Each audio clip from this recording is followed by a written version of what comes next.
جب انسان خود کو گنوا کر اللہ پاک کو ڈھونڈنے نکلتا ہے، یہ وہ مرحلہ ہوتا ہے جہاں محبتوں کی طلب نہیں رہتی، بس محبت بنانے والے کی جستجو لگ جاتی ہے۔ بات یہ ہے کہ محبت تو سب کو مل جاتی ہے، مگر تڑپ کسی کسی کو نصیب ہوتی ہے، اور جس کو یہ تڑپ نصیب ہو جاتی ہے اس کا نصیب اللہ بن جاتا ہے۔ بس پھر معاملہ کن کی حدود سے بھی آگے نکل جاتا ہے، اور جو نہیں ہونا ہوتا وہ بھی ہو جاتا ہے۔ جب سب اللہ کے حکم سے ہے تو تمہارا وقت تہجد اٹھ جانا بے وجہ کیسے ہو سکتا ہے؟ اور تہجد کی طاقت تو ایسی ہے کہ زندگی دنوں میں بدل جاتی ہے، اور کبھی کبھار تو لمحوں میں۔ تہجد عشق ہے، تہجد سکون ہے، تہجد مقبولیت کی راہ ہے، تہجد معجزوں کی راہ ہے، تہجد تو رب سے عشق کا ثبوت ہے۔ رہتا تو وہ خدا ہر طرف ہے، پر تہجد میں خاص سیاہ کالی چادر کے پیچھے رات کی اندھیری میں صرف وہی لوگ اللہ کو دیکھ پاتے ہیں جس نے اللہ سے بے پناہ محبت کی ہو۔ قبولیت اور معجزوں کے اشارے اللہ یوں بھی دیتا ہے کہ نہ تمہارے دل کو انتظار سے تھکنے دیتا ہے، نہ تمہاری زبان سے دعاؤں کا سلسلہ رکنے دیتا ہے۔ کوئی راستہ نظر نہیں آ رہا تو پریشان نہ ہو، تہجد معجزے کرنے کی طاقت رکھتی ہے۔ جب وہ اللہ رات کے آخری پہر تمہیں ملاقات کے لیے بلاتا ہے، تب وہ تمہیں اپنے در سے خالی ہاتھ نہیں لوٹاتا۔ دل نہیں بدل رہا تو کیا ہوا، تہجد سے تو نصیب بھی بدل جایا کرتے ہیں۔ یوں ہی نہیں پا لیا تم نے تہجد کا سجدہ، کچھ تو ایسا ناممکن ہے جو ممکن ہونا ہوگا۔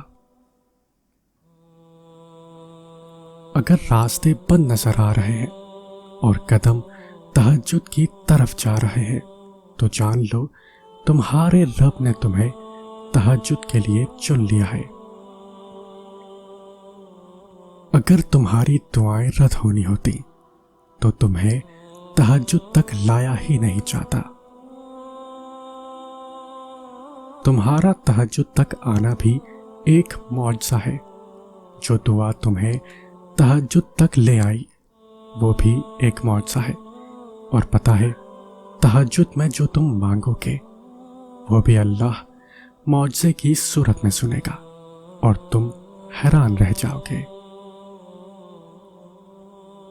وہ نہ چاہے تو کوئی پتا بھی نہ ہل سکے، وہ چاہتا ہے تبھی تو تمہارے منہ سے دعا جاری ہوئی ہے۔ تہجد کی دعاؤں کے لیے تو 7 آسمانوں کے پردے اٹھا دیے جاتے ہیں، تو پھر اللہ ایسے معجزے کرتا ہے جو نہ کبھی زمین والوں نے دیکھے ہوتے ہیں اور نہ آسمان والوں نے۔ تہجد کے سجدوں میں مانگی گئی چاہتیں اللہ قیامت تک سلامت رکھتا ہے۔ جن دعاؤں کی ابتدا تہجد سے ہو ان کی تعبیر بڑی کمال ہوتی ہے۔ تمہارے دل کی بے قراری اور راتوں میں یوں تڑپ اٹھنا وہ اللہ سب دیکھتا ہے، تو پھر تم اسے رات کے اس پہر اٹھ کر دکھ سنایا کرو، یقین کے ساتھ دعا کے لیے ہاتھ اٹھایا کرو۔ الفاظ نہیں ملتے تو بے بہا آنسو بہایا کرو، اور اس کو بتایا کرو کہ ابھی بھی منتظر ہو تم اس کے ایک کن کے، ابھی بھی معجزوں کی راہ تکتے ہو۔ معجزوں کی راہ تو اللہ آخری سانس تک کھلی رکھتا ہے، تو تم تب بھی دعا کرتے رہنا جب تمہارے پاس قبولیت کی کوئی بھی وجہ باقی نہ رہے، کیونکہ بے بس تم ہو، وہ تو پل میں نصیبوں کو بدل سکتا ہے اور لمحوں میں دلوں کو موڑ سکتا ہے۔ جو تمہارا ہے اس پر یقین رکھو، صبر کر کے کن ہونے تک انتظار کرو۔ ہم جو چیزیں اللہ کے حوالے کر دیتے ہیں، اللہ ان کی حفاظت خود کرتا ہے۔ دل سے نکلی ہوئی دعائیں، صدائیں کبھی ضائع نہیں ہوتی۔ اب وقت ہے آزمائشوں سے لڑ کر اچھائی کے راستوں میں معجزوں کا انتظار کرنا۔ میرا دل کہتا ہے اللہ سب دیکھ رہا ہے، اللہ سب سن رہا ہے۔ اللہ اس دل کو کبھی اپنے کن سے محروم نہیں رکھتا جو ٹوٹ کر بھی وقت تہجد اللہ کو منانا نہیں چھوڑتا۔ جب تم سکون کی تلاش میں در در بھٹک رہے ہوتے ہو، تب وہ رب تمہیں تمہاری زندگی میں سکون لوٹانے کے لیے تہجد کی راہ دکھاتا ہے۔ تہجد کی خاموشی میں بہنے والے تمہارے آنسو اللہ کو راضی کر لیتے ہیں۔ اللہ لوٹا دے گا تمہیں ہر وہ کھوئی ہوئی چیز جسے وقت تہجد تمہاری نگاہ ڈھونڈتی ہے۔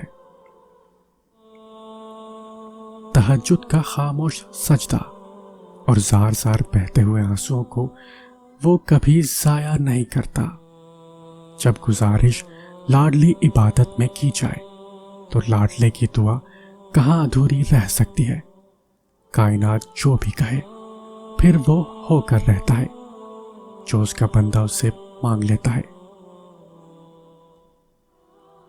جو زمین پر نہیں سنا چاہتا وہ آسمان پر سن لیا جاتا ہے۔ جو قصے ادھورے رہ جاتے ہیں ان کی داستاں وہاں آسمان پر مکمل ہوتی ہے۔ تہجد نصیب والوں کو نصیب ہوتی ہے اور نصیب کو 4 چاند لگانے کی طاقت رکھتی ہے۔ جب سب اللہ کے حکم سے ہے تو تمہارا وقت تہجد اٹھ جانا بے وجہ کیسے ہو سکتا ہے؟